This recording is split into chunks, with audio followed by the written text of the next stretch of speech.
Este vídeo é um oferecimento Rede TV Plus. Assine agora para ter todas as vantagens e para concorrer a prêmios diariamente.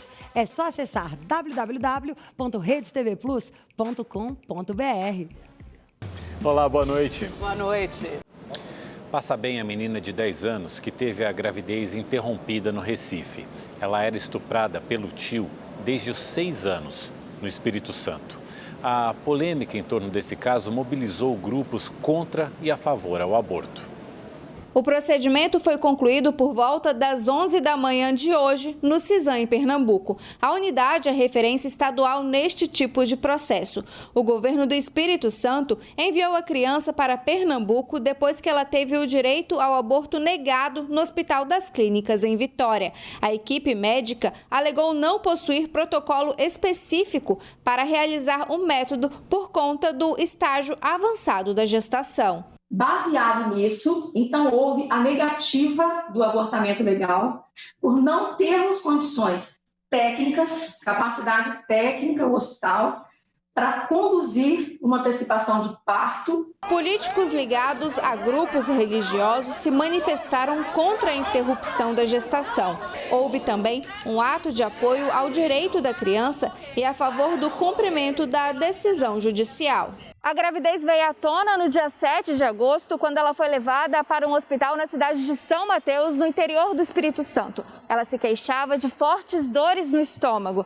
Lá, ela revelou que era estuprada pelo tio desde os 6 anos e que não contou porque era ameaçada. Hoje, o suspeito tem 33 anos. A Polícia Civil do Estado criou uma força-tarefa para prender o suspeito. Segundo o delegado-geral da Polícia Civil, ele já tinha envolvimento em outros crimes. Ele tem uma personalidade perversa, ele é um psicopata, né? Ele já responde por tráfico ilícito de entorpecentes e também por porte ilegal de arma.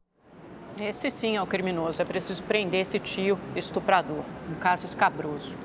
A polícia concluiu hoje a investigação sobre um recém-nascido encontrado morto na lixeira de um shopping center da Grande Belo Horizonte. Câmeras de segurança do shopping flagraram quando a mulher, identificada como a mãe do recém-nascido, entra em um banheiro com uma bolsa grande.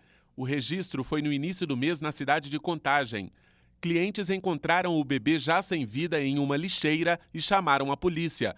Com a ajuda das imagens, os investigadores chegaram até a principal suspeita, que foi detida em casa. Ela disse inicialmente que a criança nasceu sem vida e sem saber o que fazer. Primeiro a envolveu em um lençol, depois a colocou em um guarda-roupa e quando o companheiro a convidou para ir ao shopping, aí sim ela viu a oportunidade de descartar essa criança em outro local para que não fosse descoberta. Ela disse que essa criança possivelmente seria filha de uma terceira pessoa, que seu casamento estava em crise, que tinha por intenção ter essa criança no interior e lá viver separada do companheiro. No Instituto Médico Legal ficou comprovado que a criança morreu por asfixia. A mulher foi indiciada pelos crimes de homicídio qualificado e ocultação de cadáver. A polícia descartou a participação do marido dela. A Polícia Civil do Rio de Janeiro indiciou o empresário que filmou mulheres praticando yoga na Lagoa Rodrigo de Freitas, na zona sul da cidade. Ricardo Roriz vai responder por perturbação da tranquilidade, ato obsceno, injúria qualificada e incitação ao crime de violência contra a mulher. O vendedor ambulante Celso Barros, que aparece no vídeo fazendo gestos obscenos e comentários de cunho sexual, vai responder por perturbação da tranquilidade, ato obsceno e injúria qualificada. A defesa deles informou que todas as infrações são de menor potencial ofensivo, sem necessidade de inquérito, e vai buscar esse reconhecimento dentro do processo penal. Um policial militar foi executado a tiros em Campo Grande, na zona oeste do Rio de Janeiro. A polícia investiga se os PMs e os assassinos tinham ligação com a milícia. Nessa imagem gravada por uma câmera de segurança, o policial militar conversa com pessoas que estão dentro do carro. Quando ele se afasta, um homem sai do veículo e atira no PM que está de costas. Mesmo caído, o policial dispara contra o criminoso. Um outro bandido também atira. Ferido, o PM ainda consegue se levantar. O segundo sargento Silvio Fontes, de 42 anos, foi socorrido em um hospital da região, mas não resistiu. Os criminosos foram identificados como Ailton Gomes Pereira e Tiago Braz de Oliveira. Eles também ficaram feridos, procuraram atendimento em um outro hospital e foram presos em flagrante. A polícia investiga se o policial e os criminosos tinham envolvimento com uma milícia da região. Um homem de 27 anos foi morto pela PM após invadir o comando da polícia na zona leste de São Paulo. Para surpresa dos policiais, dentro do bolso havia uma carta de despedida e agradecimento ao PM que fez os disparos. Era pouco antes das 2 da tarde de ontem. O homem que aparece nesta moto é Jonathan de Santana da Silva, de 27 anos. Nas imagens, é possível ver que o rapaz entra no quarto comando da PM na zona leste de São Paulo com uma arma na mão. No momento em que Jonatas entrou em uma das salas do comando, encontrou com um cabo da PM. A polícia disse que o homem ameaçou o policial, que reagiu e atingiu o invasor com 2 tiros. No bolso dele havia uma carta de despedida e agradecimento ao policial que atirou. Na mensagem ele escreveu: "Obrigado, policial. Hoje eu só queria morrer, mas não posso cometer suicídio. Precisava de suas balas. Essa carta servirá para provar que o senhor agiu em legítima defesa." Ele finalizou com um recado à família: "Sancler e Cristiane, apesar de não falar com vocês, eu jamais os esquecerei. Nunca mais nos veremos."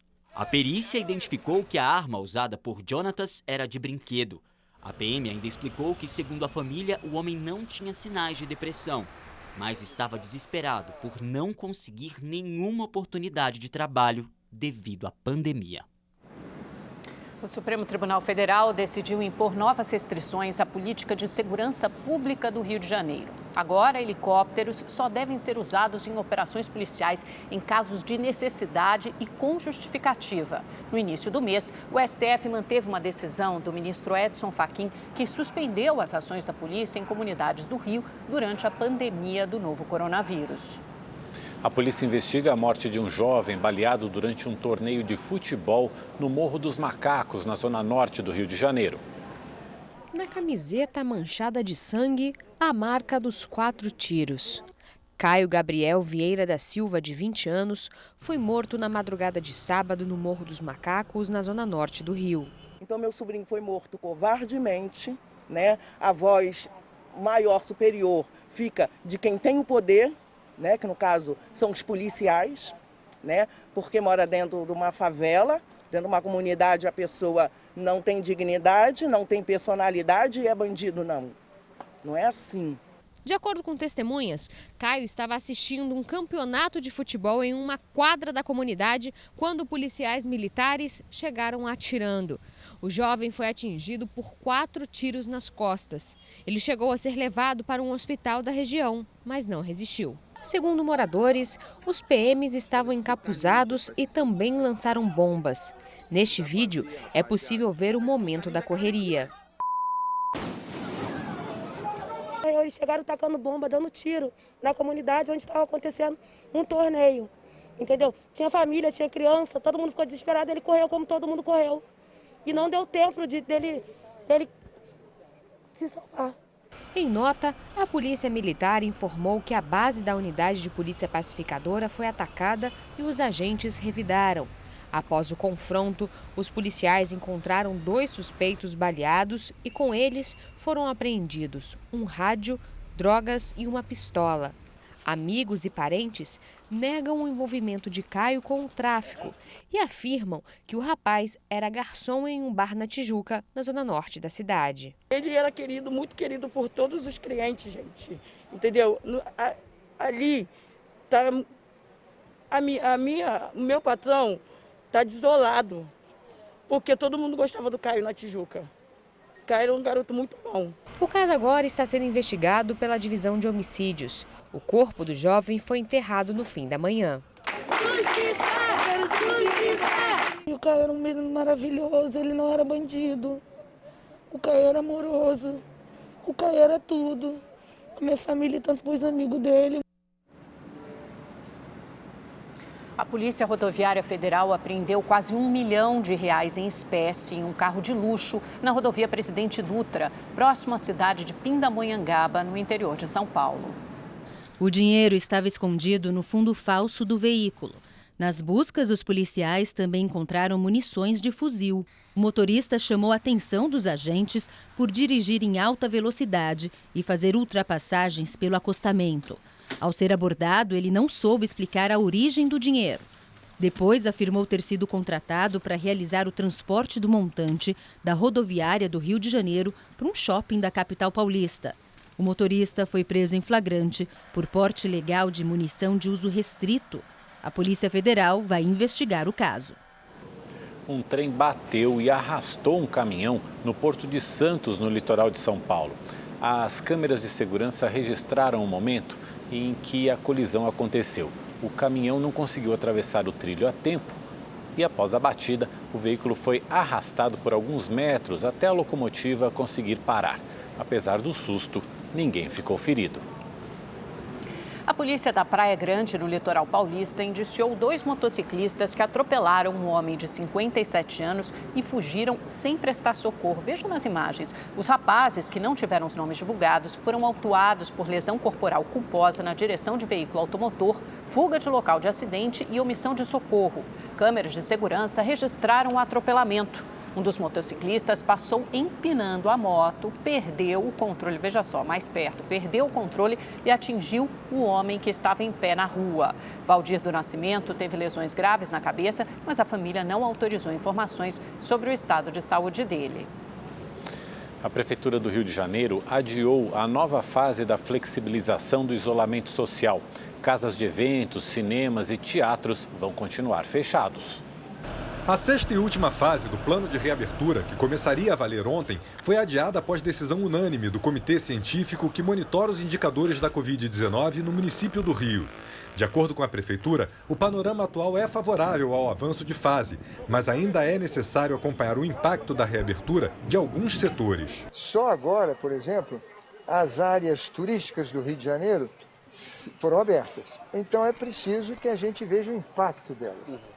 De tal maneira que, por mais 15 dias, continua a nossa fase 5. Com isso, a realização de shows e o funcionamento de cinemas e teatros continuam proibidos. A permanência de banhistas na areia das praias também segue vetada. Apenas o mergulho no mar está liberado. O prefeito do Rio, Marcelo Crivella, fez um apelo aos jovens que, segundo ele, são quem mais estão descumprindo os protocolos de segurança e se expondo à doença. Peço a eles, nós estamos tão perto de uma vacina, né, que se contenham, que mantenham as regras, repito, evitar aglomerações, lavar constantemente as mãos e usar a máscara. Os donos de bares e restaurantes de Belo Horizonte pressionam a prefeitura a autorizar a reabertura depois de 5 meses fechados. A decisão vai depender dos números da pandemia. Os últimos balanços mostram tendência de queda nos índices de transmissão da Covid-19. Na rodoviária de Belo Horizonte, militares do Exército trabalharam neste domingo na desinfecção das áreas de grande circulação de pessoas. O Hospital Público Eduardo de Menezes, referência no tratamento de doenças infecto-contagiosas, também recebeu a aplicação que possui ação eficaz contra o novo coronavírus. Depois de 9 semanas seguidas de alerta vermelho, a capital mineira evoluiu para a chamada onda amarela. A mudança de fase leva em consideração o número médio de transmissão da Covid-19 por infectado e a ocupação de leitos nos hospitais. De acordo com o último balanço da Secretaria Municipal de Saúde, a taxa de ocupação dos leitos de UTI, que passou de 90% no momento mais crítico da pandemia, caiu para menos de 65%. A flexibilização da abertura do comércio dependerá exatamente da análise dessa semana. Segunda, terça e quarta, nós avaliaremos a tendência. Faremos uma comparação com a semana anterior. Com a tendência de queda dos indicadores, a capital mineira pode evoluir para a segunda etapa da flexibilização, fase em que praças, parques, museus, bares e restaurantes poderão reabrir. A decisão deve ser anunciada ainda nesta semana pela Prefeitura. 4 mil empresas, 30 mil empregos foram perdidos.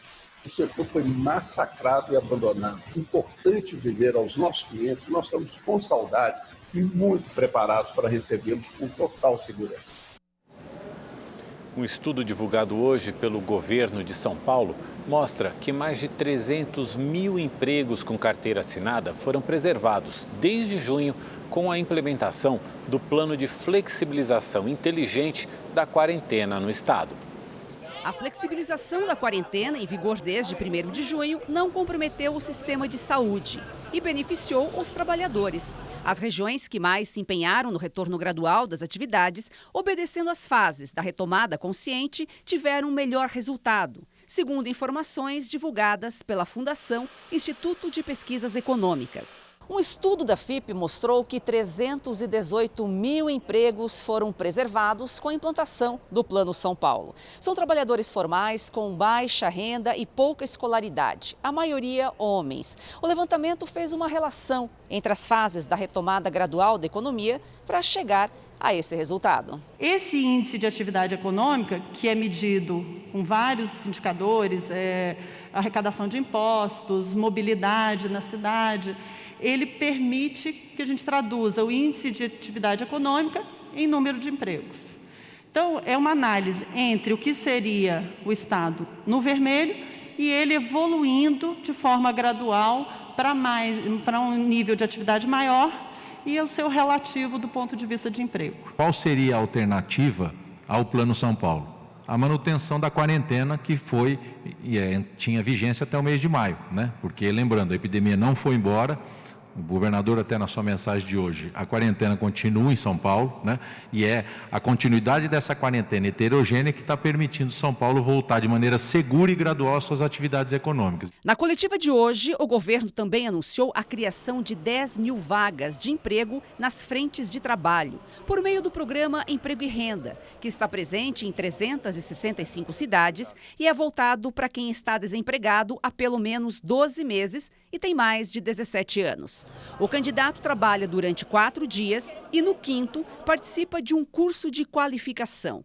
A bolsa é de R$ 330 por mês. O programa Emprego e Renda, ele vem exatamente nesse sentido. Nós tivemos aqui uma grande preservação, como vocês viram, de empregos formais, e felizmente também preservados na população de mais baixa renda, mas precisamos também acolher as pessoas que perderam seus empregos. E por isso que o programa Emprego e Renda é tão importante. O Ministério da Saúde atualizou agora há pouco os números da Covid-19 no Brasil.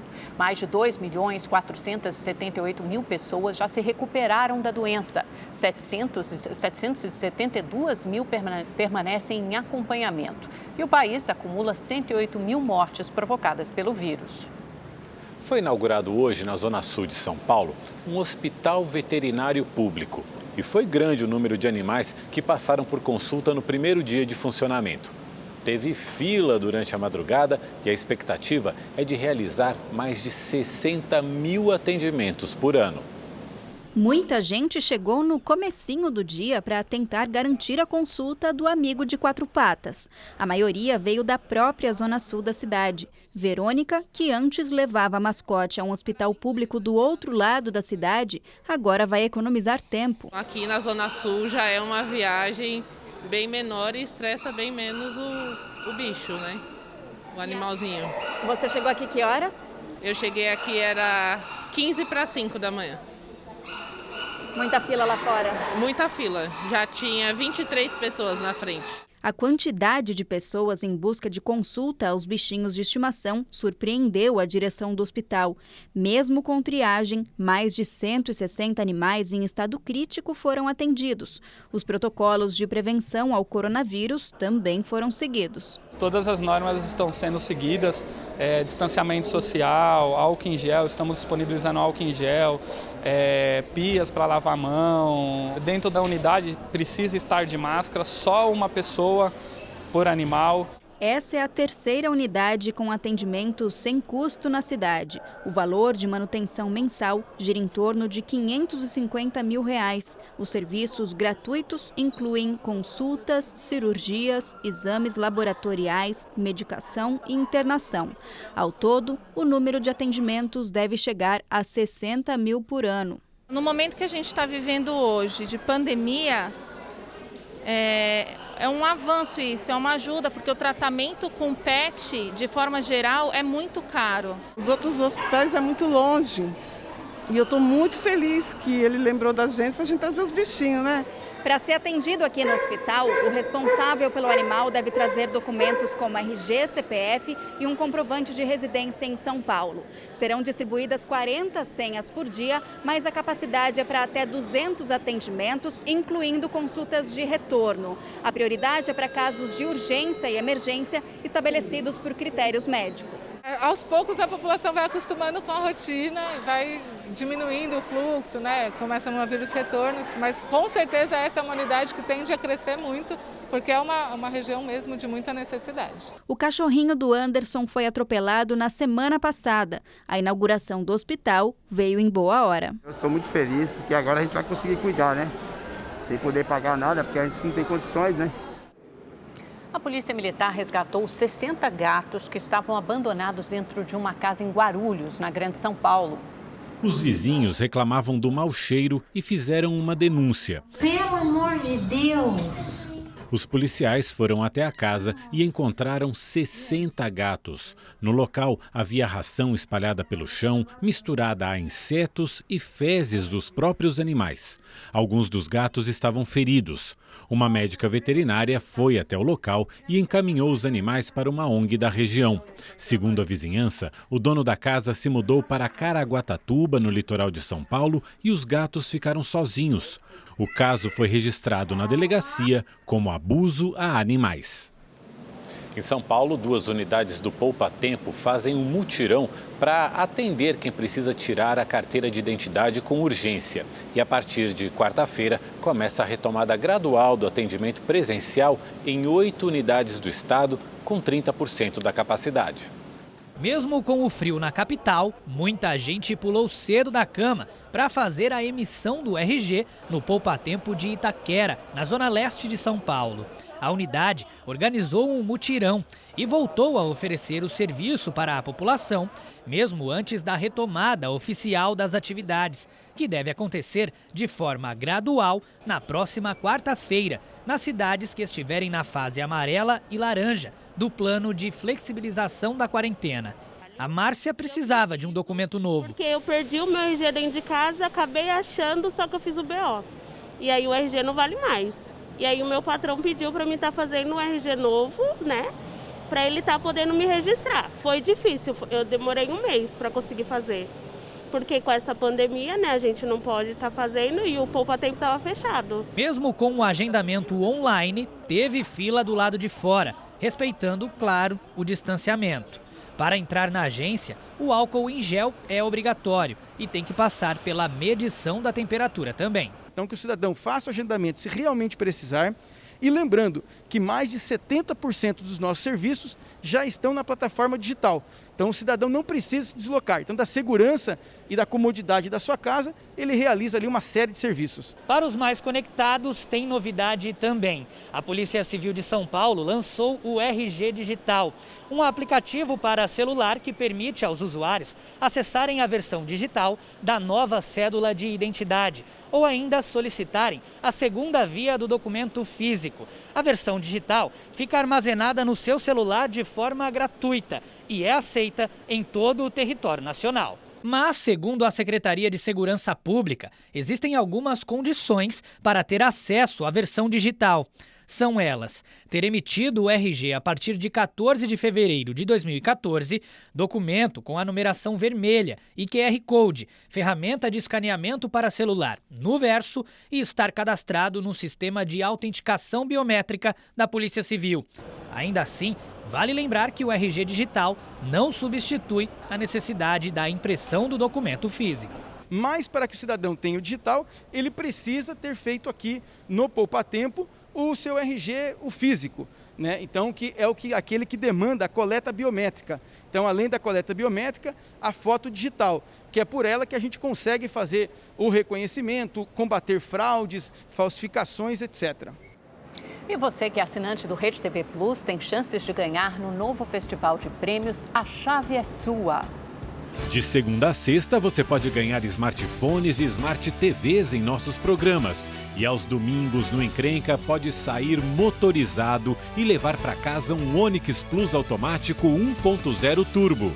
E tem mais! No final da promoção, o sorteio é de uma incrível Mercedes Classe A 200 Sedã. Então já sabe, se você não é assinante, ainda dá tempo. Acesse redetvplus.com.br ou aponte a câmera do seu celular para o QR Code aqui na tela. E se você já é assinante, parabéns e boa sorte! Um jovem de 22 anos morreu durante um temporal que atingiu Santa Catarina no fim de semana. 16 pessoas ficaram feridas e mais de 800 desabrigadas. O rapaz morreu ao sair para pescar em Penha, no litoral norte de Santa Catarina. Ele desapareceu no mar na noite da última sexta-feira, quando um forte temporal atingiu a cidade e o vento passou de 100 km por hora. Durante a tempestade, foram registrados tornados, microexplosões, granizo e fortes ventos. Pelo menos 31 municípios catarinenses registraram algum dano causado pelo temporal. Ao todo, 16 pessoas ficaram feridas e 5.000 casas foram afetadas, deixando 848 desabrigados e 650 desalojados. Vamos saber então como vai ficar o tempo em Santa Catarina e a previsão também do tempo para o Brasil com a Gabriela de França. Oi, gente, boa noite para todo mundo. Olha, a situação é preocupante porque a previsão é de temporal para Santa Catarina, tá? Na capital Florianópolis, a chuva ainda deve ser forte nos próximos dias. Ela começa a diminuir na quinta-feira e a temperatura cai para 16 graus apenas. É que tem uma nova frente fria chegando pelo sul do Brasil. De novo, ela deve provocar chuva forte com raios, vendaval, granizo e depois da chuva vai dar uma boa esfriada. Inclusive, até o final da semana tem chance de neve, tá? E em São Paulo, depois de 2 semanas bastante quente e seca, o tempo mudou completamente no final de semana. Choveu forte durante a madrugada, a água chegou a invadir esse hospital na zona sul de São Paulo e no litoral paulista, em Santos, a chuva veio acompanhada aí de um forte vendaval, impressionante aí a força dos ventos, né? Bom, o que causou tudo isso foi uma frente fria que continua estacionada aqui na altura de São Paulo. Ela ainda deve provocar instabilidades e chuva em todo o estado paulista, em áreas do Rio de Janeiro, sul de Minas e até no extremo sul aqui do Mato Grosso do Sul, que está precisando de chuva lá na região do Pantanal.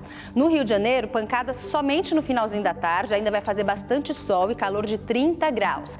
Agora, na capital paulista vai ser bem parecido com hoje, tá? Tem alerta para temporal nesta terça-feira. Na quarta-feira o sol volta a aparecer, esquenta um pouco mais por pouco tempo, porque na quinta-feira o tempo já muda de novo e até sexta-feira vem chuva e vem frio. Mínima de apenas 9 graus e não passa dos 13.